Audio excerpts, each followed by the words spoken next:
Olá, esta terça-feira você tem encontro marcado comigo aqui na CNT. Quais os caminhos do autoconhecimento para encontrar a essência do ser humano? Nós vamos conversar sobre este tema com a psicóloga, psicoterapeuta e professora Eneida de Oliveira, autora do livro Universo Feminino, Presença e Autonomia. Você não pode perder. A gente se encontra nesta terça-feira às 10h30 da noite. Até lá!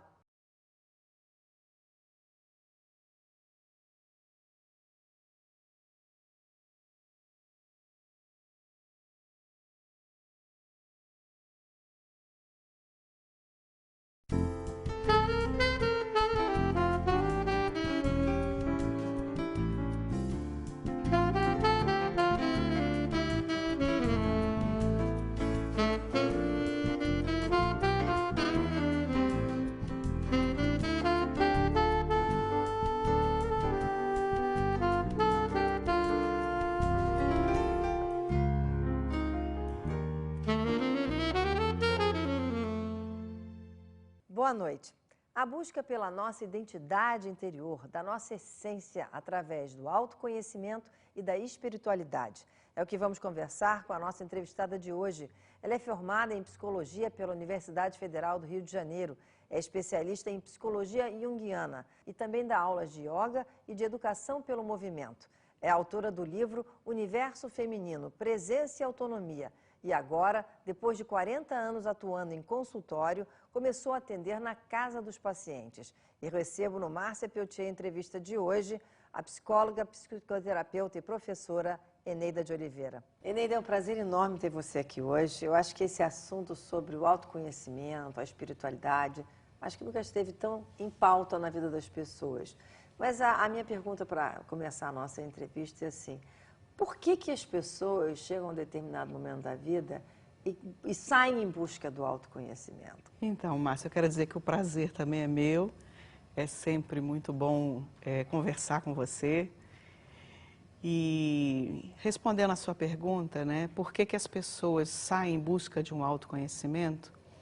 Eu acho porque chega um momento em que as pessoas sentem um certo vazio, porque ficam tão ligadas assim numa vida externa, né, numa vida superficial, que elas precisam saber qual é o sentido real, né? Porque uma pergunta que a gente tem que se fazer é: qual o sentido da minha vida, né? Qual é a direção que eu tenho em relação a mim mesmo, ao mundo? Quer dizer, o que eu vim fazer aqui? O que eu vim fazer aqui? Mas isso existe um momento que isso acontece? Você com a sua experiência? Olha, Márcia, eu acho que sim. Eu acho que chega uma determinada situação em que a maturidade vai se avizinhando e a pessoa então sente essa necessidade. É muito raro a gente ver no jovem esse tipo de pergunta, né? Via de regra, existem alguns jovens que sim, mas via de regra isso vai acontecer na segunda metade da vida. Isso quer dizer assim, lá por volta dos 40 anos, quando a pessoa já construiu a sua vida material, ela já entrou na profissão, ela já está seguindo, ela tem uma trilha a seguir no seu caminho no mundo, né? Então ela começa aí, esse momento, ela perguntar: mas afinal de contas, para que tudo isso, né? Por que eu trabalho tanto? Por que eu acumulo? Qual é o sentido disso tudo? Eu fico às vezes imaginando que muitas vezes precisa acontecer alguma coisa assim inesperada. Ou a perda de um ente querido, ou um divórcio, ou desmoronamento de um negócio, enfim, que aconteça alguma coisa que seja assim catalisador mesmo, e que aí a pessoa fica assim meio atordoada e sai em busca de encontrar um sentido para aquilo. Precisa acontecer algo assim de dramático para a gente cair em si e tentar se saber como pessoa, quem ela é? Eu diria a você assim, que determinado tipo de pessoa, sim.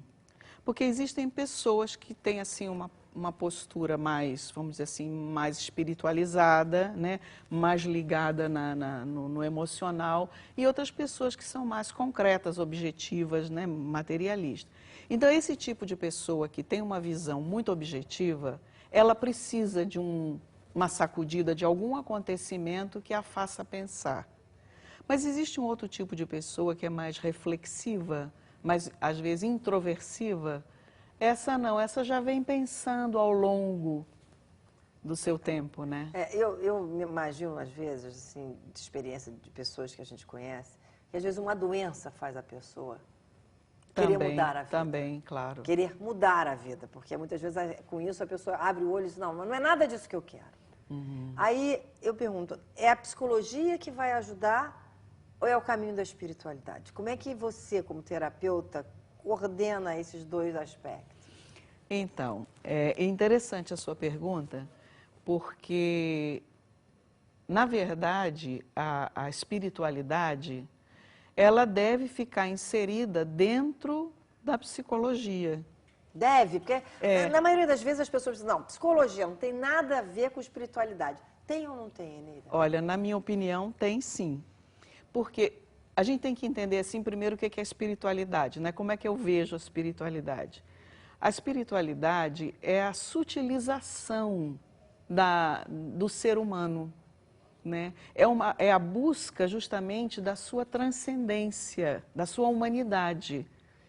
Essa sutilização, ela tem a ver com todo o comportamento da pessoa, não é? Não é só um pensar no mundo espiritual, vamos dizer assim, não. A espiritualidade, ela está presente em tudo que a gente faz. Quando a gente pensa no outro com cuidado, quando a gente estende a mão para alguém, quando a gente considera o outro com respeito, quando a gente cuida da natureza, tudo isso é uma sutilização do ser humano. Então isso caminha para a espiritualidade. Quer dizer, você defende então que a ciência e a espiritualidade podem andar juntas? Perfeitamente. Nada cartesiano que diz que não tem nada a ver uma coisa com a outra? Não, não, não. Eu acho que tem tudo a ver. Eu acho que... Porque eu entendo o ser humano, né? Eu acho que nós somos um somatório, nós somos um todo. Nós não somos mente e corpo separado, não é espírito e matéria separado, não. É uma coisa só, é uma energia só que se manifesta de diferentes maneiras. Sim, mas quando você trata um paciente, porque a questão da religiosidade, espiritualidade versus religiosidade, é sempre uma coisa polêmica e difícil, né? Porque cada um tem a sua visão da sua espiritualidade e muitas vezes tem a sua religiosidade também. Então, como é que o paciente, por exemplo, que chega em busca de um apoio, como é que você conduz essa questão sem esbarrar nos seus próprios dilemas pessoais do paciente, né? Porque, afinal de contas, ele também tem o seu pensamento religioso. Lógico, não, eu respeito muito a crença de cada um. E isso não é tocado. O que eu procuro fazer é com que a pessoa entre em contato consigo mesma, com as suas emoções. Então, ela entrando em contato com as suas emoções, ela vai aprender a se tornar mais sutil, mais refinada, desenvolver a amorosidade dela, uma visão mais ampla daquilo que está acontecendo com ela. Então, o religioso, ele não entra em questão. Quer dizer, qualquer um pode, as pessoas podem ter qualquer religião, isso não é tocado. O que a gente vai trabalhar é, dentro dessa visão que a pessoa tem religiosa, como ela ser melhor com ela mesma e com o mundo e com o outro. Eu fico pensando, quando a gente lê sobre Freud e Jung, né, que Freud era tão ligado na questão do libido, né, da sexualidade, e Jung era sempre foi, né, o Jung ligado mais ao consciente coletivo, né, aos símbolos. Você é uma terapeuta que trabalha mais com o lado junguiano. A minha formação, a minha visão é junguiana. Gostaria de dizer também o seguinte, o Freud foi uma pessoa, assim, fundamental, né? Na época dele, ele foi, assim, o homem que teve a coragem de falar sobre o inconsciente, quando isso não era admitido. Quer dizer, as pessoas nem achavam que existia inconsciente. Nem achavam que existia. Então, ele falou disso. Agora, o que ocorreu, a diferença entre Freud e Jung, é que a teoria freudiana, ela reduzia e reduz qualquer manifestação problemática que a pessoa tenha a uma sexualidade, né? Há problemas de traumas durante a sua sexualidade, no sentido mais amplo, né? Suponhamos uma criança que nasça numa família e tal, tudo direitinho, mas ela tem um problema de rejeição pelo pai. Vamos dizer assim, um menino que tem uma rejeição pelo pai.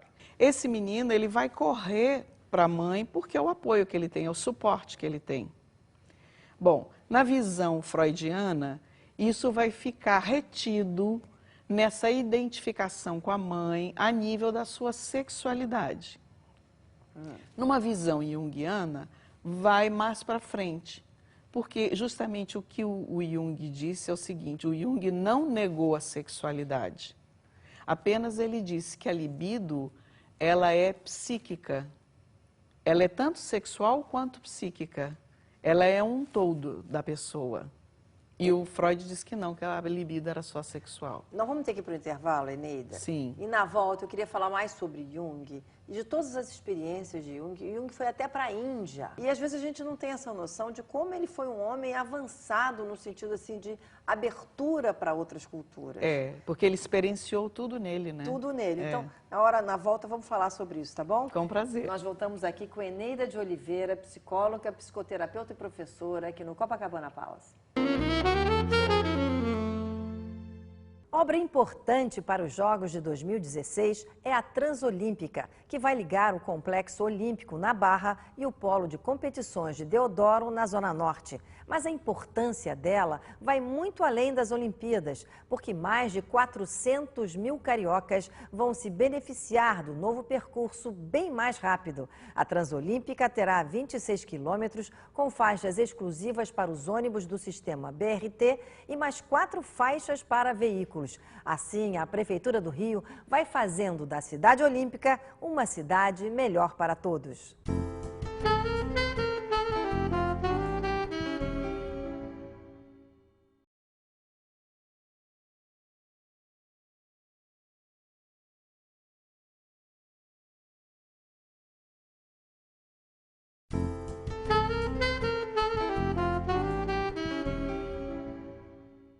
Voltamos aqui no Copacabana Palace. Minha entrevistada desta noite é a psicóloga, psicoterapeuta e professora Eneida de Oliveira. Eneida, no bloco anterior nós falamos um pouco sobre as diferenças de Freud e Jung, mas eu queria voltar à questão toda do Jung, que para mim tem uma das coisas mais interessantes de todas dessas vertentes da psicologia, que é o inconsciente coletivo. O que é o inconsciente coletivo para quem está em casa nos vendo? Então, assim, em palavras simples, o Jung disse o seguinte, que nós temos um inconsciente individual, né, que está ligado à nossa pessoa, mas também nós somos produtos de um meio, né? Nós vivemos numa cultura e essa cultura nos influencia.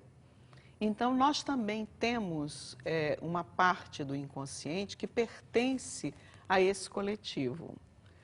Mais ainda, ele diz o seguinte, que esse inconsciente coletivo, ele tem uma ancestralidade, ele tem uma história que nós trazemos. E hoje em dia é muito curioso que se fala de que toda essa história da humanidade está gravada nos nossos ossos, está gravada em cada célula nossa. Quer dizer, geneticamente a gente traz essa história dos nossos ancestrais. Exatamente. Muita coisa que se pensa que a gente age por instinto, não é um instinto, é apenas uma repetição de um comportamento milenar, uma disponibilidade que a gente tem para atuar, fazer de tal maneira. Certo. Né? Então, o inconsciente coletivo, ele é muito importante, porque ele também faz parte da gente. A gente não pode, quando a gente se examina, né, num processo de autoconhecimento, eu não posso me isolar do mundo e dizer, vou me conhecer, então eu vou ficar ótima. Não, eu vou me conhecer, mas também tendo como referencial o meio que eu vivo, o planeta que eu habito. Quer dizer, tudo isso que também está na nossa célula está no nosso inconsciente? Também, está na nossa psique. Porque, na verdade, a nossa mente, os cientistas hoje ficam assim, enlouquecidos querendo achar qual a sede da mente, né? Onde é que está a mente? Onde é que está a mente? Onde é que está a mente? Não está no cérebro, nessa Não caixinha aqui tá, em cima? não tá só aí, né? Os chineses dizem que ela também está no intestino. Ah, né? No intestino? No nosso intestino. Então, mas agora se diz que a nossa mente está no nosso corpo todo. Porque cada célula tem uma consciência, né? E justamente essa consciência é esse registro que nós trazemos. Então ele não está numa partezinha determinada, ele está num todo nosso. Agora, o que esse inconsciente coletivo pode nos ajudar e atrapalhar na nossa vida? O inconsciente coletivo, ele nos alerta para a importância que a gente tem que dar ao universo que nós habitamos, ao planeta que nós vivemos, né? A cuidar do planeta, a cuidar do outro. Porque se eu não cuido, eu vou receber também como troco esse mau cuidado. Sei. Entende? Então, eu cuidar do planeta é um benefício que eu estou fazendo, não só ao planeta, a toda uma coletividade, mas a mim também. Eu cuidar do outro, eu estou cuidando do outro, mas estou cuidando de mim também. Porque a gente, é difícil a gente entender, né, de uma maneira assim tão mental, tão intelectiva, o que é isso. Mas, na verdade, nós somos um. Porque nós somos feitos da mesma matéria. O ar que nos une, né, que nos traz a vida, é um só. Então, nós já temos isso em comum. E então, quando nós dizemos que nós vamos ao encontro do outro, na verdade, esse outro sou eu mesma. Quer dizer, eu também vou ao meu encontro. Segundo o Jung, toda vez que você se volta para você mesmo, para se conhecer, na verdade, você está conhecendo o outro. Também o outro. Também o outro. Você está contribuindo. Cada vez que você faz algo melhor por si mesma, você está contribuindo para que o outro e o mundo, o planeta, seja melhor também. As pessoas pensam que nós somos só o nosso eu. O nosso eu é a nossa personalidade. Né? Ah, então eu sou isso. Eu não sou só isso.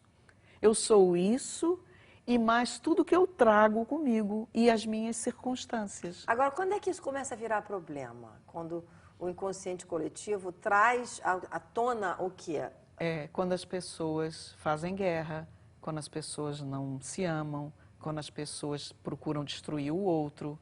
Nós recebemos tudo de rebote, né?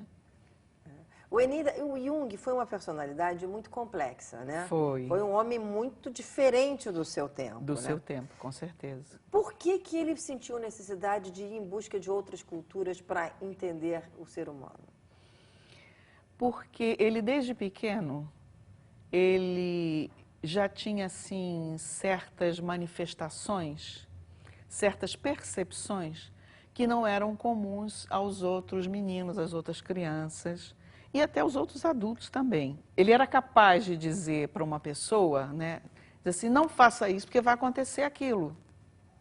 Mas como uma coisa de premonição? Coisas de premonição, coisas assim dele perceber uma situação eminente que está para ocorrer e ele dizer que a coisa ia acontecer. Ele ter, por exemplo, intuições. O que mexeu muito com ele foi que ele tinha sonhos, né, que a gente hoje em dia chama, ele depois chamou de sonhos arquetípicos, né, que falavam de situações que se apresentavam em todas as culturas existentes. Tem um exemplo que você possa dar? Não me lembro agora, assim, de algum sonho dele mais específico, mas, por exemplo, ele tinha uma maniazinha, por exemplo, de ter um bonequinho que ele guardava escondido no sótão da casa dele e ele ia sempre lá conversar com esse bonequinho. Sim. Depois ele veio descobrir que isso era um hábito dos aborígenes da Austrália. Olha! Então, agora eu não tenho a Que coisa riqueza para te Mas dar. que coisa interessante, quer dizer, ele foi reconhecendo. Ele foi reconhecendo, à medida, e por isso ele teve tanto interesse, e uma coisa intuitiva, ele era muito intuitivo, né? Ele sentiu que ele precisava conhecer outros povos. O que diziam os outros povos? Porque ele diz assim, as pessoas são iguais, né? Como é que a gente vive aqui? Ele era um suíço. Como é que a gente vive aqui em Basileia, que era um centro cultural enorme, e as outras pessoas, o resto do mundo vive? Eu quero saber como é que é. E ele começou a estudar e a ler, e foi estudar mitologia, antropologia, e ele foi descobrindo. Então, uma coisa que ele percebeu muito é que os sonhos que ele tinha, ele sonhava muito. Eram sonhos que ele encontrava nessas culturas que ele pesquisava. Olha, isso deve ter sido tão revelador e ao mesmo tempo tão Nossa, chocante, né? Exatamente. E ele foi até a Índia? Ele foi. Ele foi até a Índia e ele teve em contato com um mestre assim maravilhoso, que foi o Ramana Maharishi, dentre outros, né? Mas com o Ramana Maharishi ele absorveu muita coisa, que o Ramana tem justamente essa ideia da personalidade do eu, que é iluminado por uma outra essência, que ainda assim pertence a uma outra essência. Quer dizer, são níveis do nosso ser que atuam em nós. Quer dizer, quando você não fala é apenas assim, o nosso eu. Quando você fala assim no nosso eu, numa outra essência, que outra essência, a gente pode dividir que o nosso eu é o nosso racional ou não? E depois a alma, o espírito, onde é que fica isso? A alma, o espírito? Então, Como olha é que a gente pode fazer essa divisão? Mas vamos fazer o seguinte, vamos falar isso no próximo bloco? Ah, tá bom. Como é que a gente entende essas divisões todas que existem dentro de nós, que na verdade fazem um todo? O tema é abrangente, né? Pois eu sei. Vamos sim. Voltamos já aqui com Eneida de Oliveira, no Copacabana Palace. Mas antes de ir para o intervalo, saudade de quem está longe? Faz um 21 e mate essa saudade agora.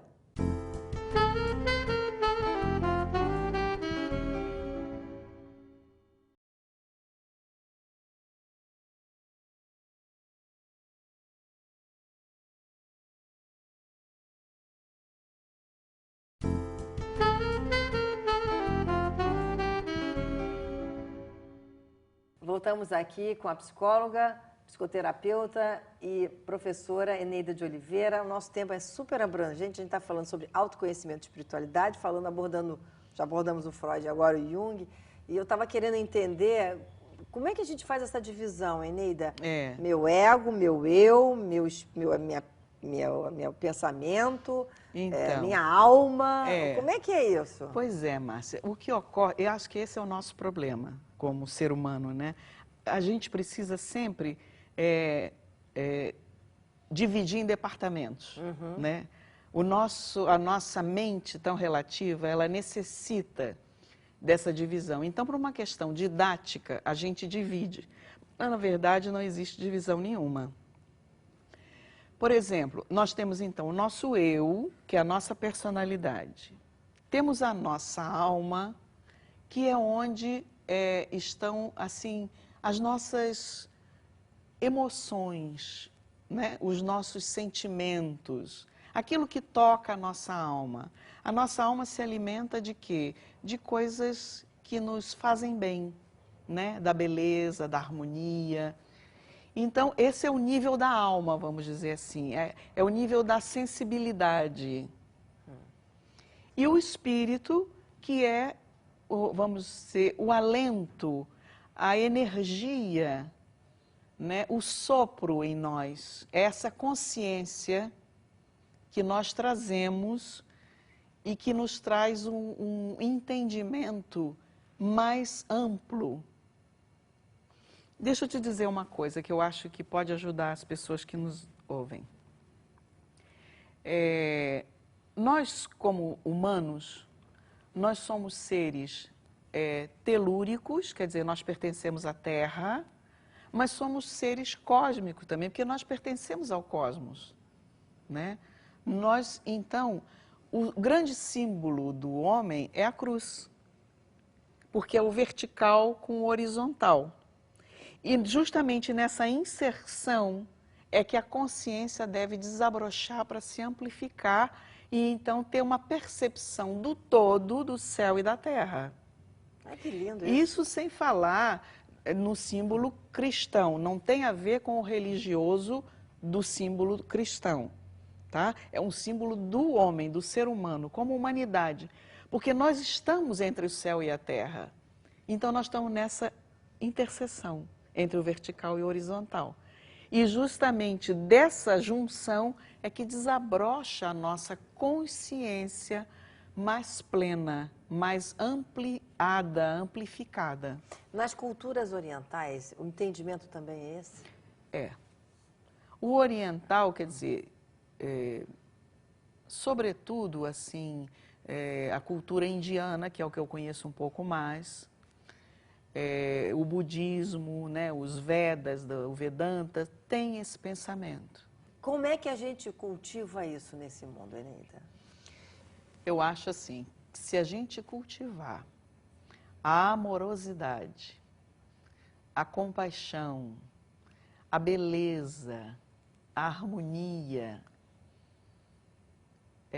a preocupação com a preservação do meio ambiente, tudo isso vai contribuir para nós chegarmos a esse ponto. Agora, Eneida, eu fico imaginando assim, os jovens, né?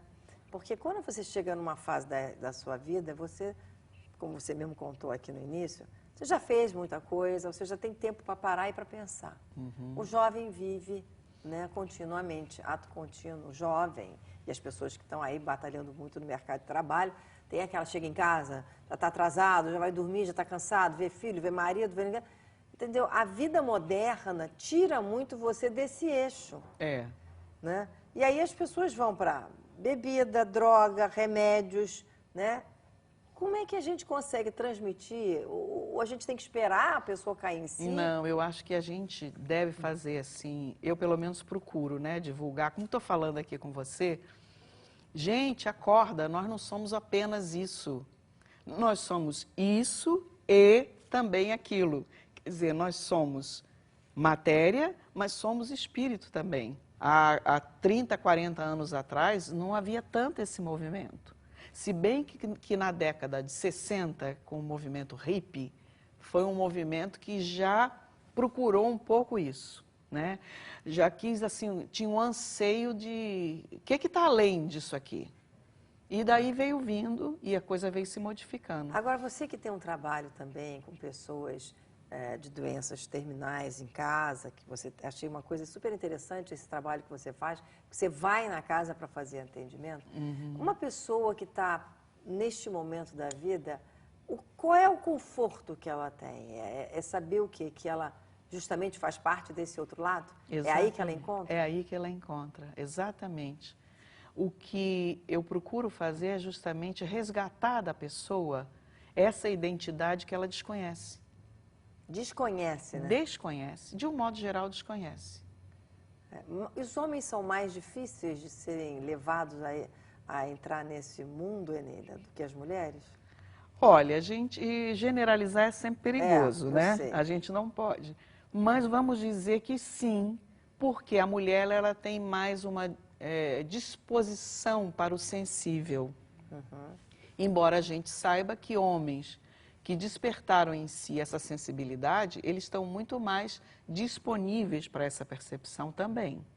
Eu também estou falando isso porque eu estou aqui com o seu livro na minha mão, Universo Feminino, Presença e Autonomia, que você lançou, onde você fala muito sobre a questão feminina, né?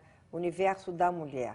E eu fico sempre pensando que a mulher está sempre mais aberta, mas muitas mulheres hoje em dia têm uma vida igualzinha de qualquer homem, na responsabilidade, na pressão de produzir. Então, onde é que a mulher moderna Mas fica então, isso? aí no livro, justamente a minha intenção foi essa. Eu não falei do universo da mulher, eu falei do universo feminino. Então, eu quis tocar nesse feminino que existe no homem também, que é a sensibilidade dele, que é a amorosidade dele. Então, quando eu falo do universo feminino, eu falo do universo da alma, E a alma não tem sexo? Não tem sexo, ela é homem ou mulher, ela não é nada, ela ela é neutro.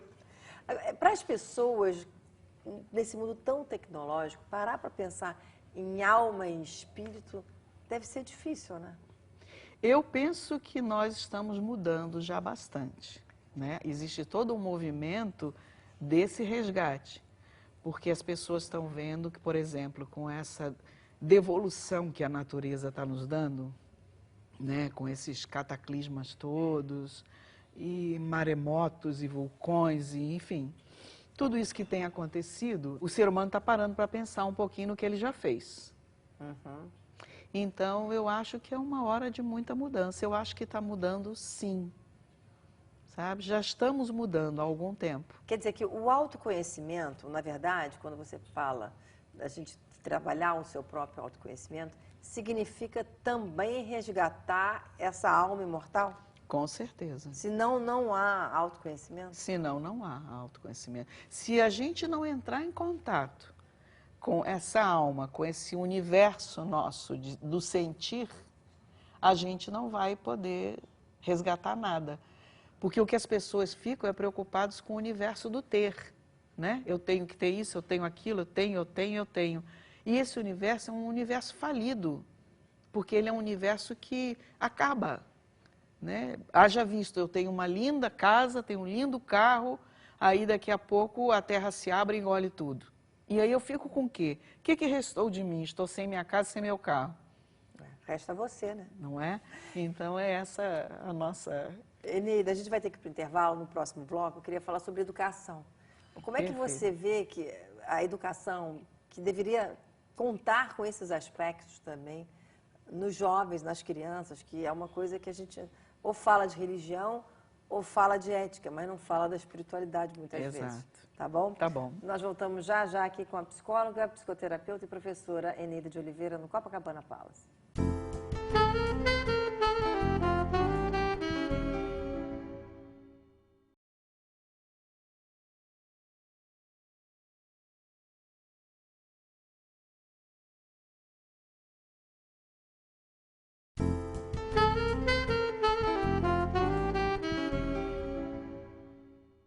Voltamos aqui no Copacabana Palace. Minha entrevistada desta noite é a psicóloga, psicoterapeuta e professora Eneida de Oliveira. Já falamos sobre a questão bastante da espiritualidade, de Jung, de Freud, de como é que a gente tem que se buscar o autoconhecimento, por que é tão importante.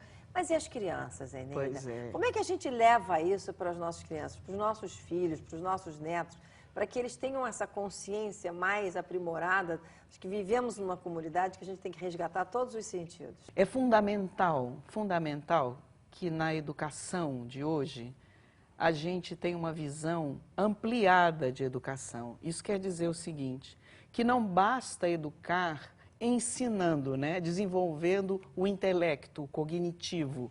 Não é acumular conhecimento apenas, mas as escolas e os pais devem ter presente que as crianças precisam, sobretudo, ter consciências de si, de quem elas são.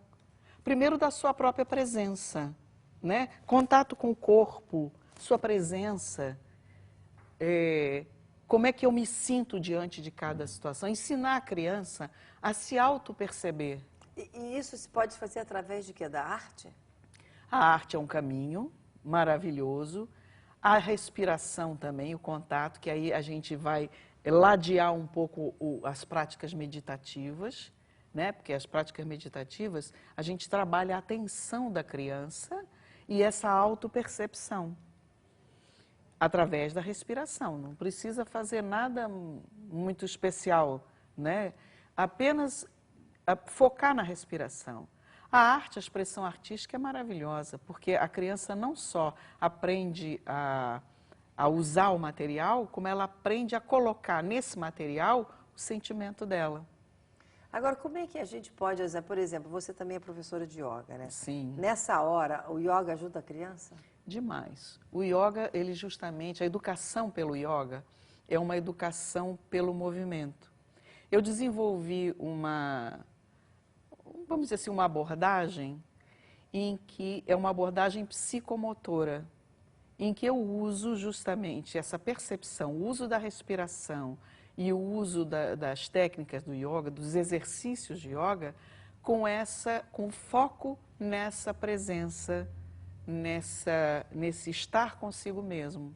E porque a gente hoje em dia, ainda tem visto crianças assim com 9, 8 anos com fobias incríveis, assim, medo de sair de casa, síndrome do pânico. Eu tenho visto pessoas me contarem que o filho está com isso, que o sobrinho está com isso, que o neto está com isso. Eu fico tão impressionada que antigamente a gente não ouvia. Ou as pessoas escondiam, ou a gente não tinha noção do que é isso, mas hoje em dia está mais aberto e mais comum isso acontecer. Mas então, justamente, eu acho que assim, uma grande falha que houve na educação foi porque a sociedade se conturbou muito com a violência. Então as pessoas se protegeram e, na verdade, criaram jaulas, né, nos condomínios, nos engradados todos para se protegerem. E aí, claro que a criança ela cresce com esse medo, o medo de se expor, o medo de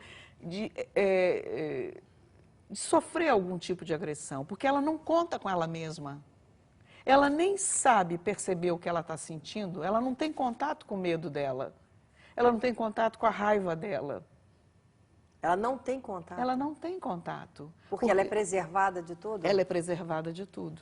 Mas também não pode deixar exposta a isso? Não, mas justamente, mas desde pequenininho você vai ensinando a criança a ter essa autoconsciência, essa percepção de si mesma, a saber lidar com seus afetos, esse mundinho, essa criançada que está crescendo, ela vai modificar a sociedade. Quer dizer, mas isso tem que ser uma coisa na escola e dentro de casa, né? Dentro de casa. Se tiver pais medrosos não. ou pais muito agressivos, a criança vai ficar perdida. Tem que educar os pais, A educação, ela tem que ser para todos, né? A educação para todos, é educação verdade. para todos. Não, é verdade, a educação para todos. Não, mas é que é muito complexo hoje em dia, porque as pessoas estão querendo que os filhos sejam craques em tudo, façam exercícios físicos, tem tudo no computador, colégio. Então, como é que você dimensiona a necessidade de uma criança parar, respirar, se entender? É só quando a crise vem. Exatamente. Né? Por exemplo, uma criança, às vezes, que tem medo, eu estou com medo, às vezes até medo de falar com o professor. Né? Porque é tímido. Não é porque é tímida, é porque ela tem medo. Ela tem medo de ser repreendida, ela tem medo de não ser aceita, enfim. Aí a gente tem que pesquisar. Mas essa criança tem medo. Não se faz nada com ela, só se diz para ela que ela não deve ser assim. Não deve ter medo, Não deve ter medo. Mas ninguém diz para ela assim, como é que é esse medo que você está sentindo? Mostra para mim como é que é o medo. Entende? E será que ela saberia expressar? Saberia. Eu posso contar para você? Claro que pode. Eu me lembro que eu trabalhei muito com criança, né? Há alguns anos atrás, bastante anos atrás. Né? Eu comecei a minha vida profissional trabalhando com criança. E eu me lembro de um menino que ele tinha muito medo do lobo mau. Ele dizia que tinha um lobo mau no quarto dele. Então a mãe já vinha com um diagnóstico, que médicos e professores já diziam que o menino tinha delírios, que não sei, enfim, as pessoas desavisadas já estavam rotulando. Aí eu conversei com esse menino, eu disse assim, mas vem cá, tem um lobo mau no seu quarto? Ele disse assim, tem. Eu disse, como é que ele é? Aí ele me descreveu, é assim, essa do lobo mau de historinha, né? Eu disse, então vamos fazer uma coisa, vamos pegar esse lobo mau, que é a dramatização. Então eu saí com ele dentro do consultório, de pau em cima do lobo mau. E ele depois olhou para mim com aquela carinha linda e disse, me chamava de tia, né? Tia, a gente destruiu o lobo mau, ele não está mais. Esse menino tinha 6 para 7 anos. Olha! Então a dramatização, que é o acting out, né, que a criança faz, ela põe o sentimento dela para fora e trabalha com ele.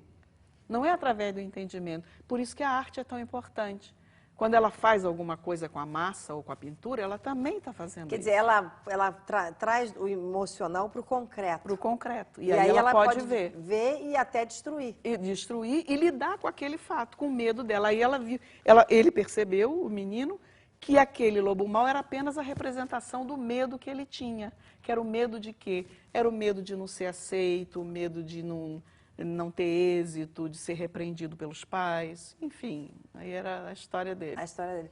Mas que coisa interessante, né? É. Como, quer dizer, você ouviu o menino, ele pôde dizer o que ele estava vendo. E ensinei a ele a lidar com isso. Porque muitas vezes a gente vê que as pessoas ficam dando Rivotril para as crianças, né? Ah, nem me fale disso. Não é uma coisa terrível? É terrível. E se dá indiscriminadamente. Se dá, né? Cada vez mais, né, Eneida? Exatamente. E agora qualquer criança mais um pouquinho agitada já é hipercinético, né? Hipercinético? É. Agora o nome é esse? É. Antigamente era menino tem bicho carpinteiro, agora é hipercinético. Agora é hipercinético. E é um isso é problema. ruim. Isso é ruim, então. E esse menino, ele, além de ser rotulado, essa criança, né, além de ser rotulada, ela é alijada, porque ela é uma criança problema. E, na verdade, ele é uma criança... Não, uma criança que está precisando de atenção, de entendimento. Quando eu falo para você de entrar em contato com as suas emoções, é isso, é entender o que está acontecendo. Quer dizer, não tem idade para isso, na verdade, né, Eneida? É verdade, não tem. Eneida, a gente está chegando no final do programa, preciso fazer a última pergunta. Sim. Quem é Eneida de Oliveira? Isso é difícil, essa é a pergunta mais difícil. Ainda mais para uma psicóloga. Pois é. Olha, Márcia, Eneida é uma pessoa que busca a si mesma todo o tempo, que não dispensa nenhuma oportunidade para se conhecer mais e conhecer o outro. Que lindo, maravilha. Porque ninguém está pronto, né, Eneida? Ninguém. Tá ótimo. Obrigada, Eneida. Obrigada a você, mas foi um prazer muito grande. Para mim também. Obrigada. Então você já sabe, na próxima terça-feira eu estarei aqui no Copacabana Palace entrevistando outra personalidade que faz a notícia. Uma boa noite para todos vocês. Até terça que vem.